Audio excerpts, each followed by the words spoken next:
European യൂണിയനുമായി നമ്മൾ ഒരു കരാർ ഒപ്പിടുമ്പോൾ ആ കരാറിൽ തുർക്കിയും ഉൾപ്പെടുന്നു എന്നുള്ളതാണ് ഒരു പ്രധാനപ്പെട്ട കാര്യം. തുർക്കി ഈ കരാറിൽ ഉൾപ്പെടുമ്പോൾ തുർക്കിക്ക് ഇനി ഇന്ത്യയിലേക്ക് കാര്യങ്ങൾ അല്ലെങ്കിൽ അവരുടെ പല കയറ്റുമതികളും ഇങ്ങോട്ടേക്ക് വിടാനായി സാധിക്കുമോ എന്നുള്ളൊരു ചോദ്യമുണ്ട്.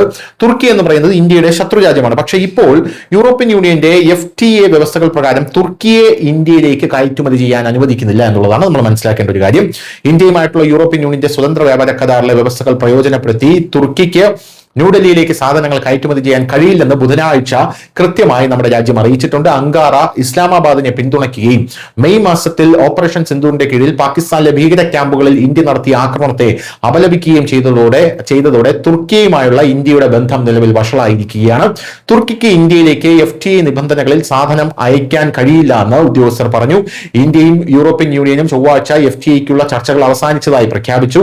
ഈ വർഷം തന്നെ ഇത് ഒപ്പുവെച്ച് നടപ്പിലാക്കും എന്ന് പ്രതീക്ഷിക്കുന്നു. 2023-24 തുർക്കിയിലേക്കുള്ള ഇന്ത്യയുടെ കയറ്റുമതി $6.65 ബില്യൺ നിന്ന് 2024-25 14.1% കുറവ് രേഖപ്പെടുത്തിയിരിക്കുന്നത്.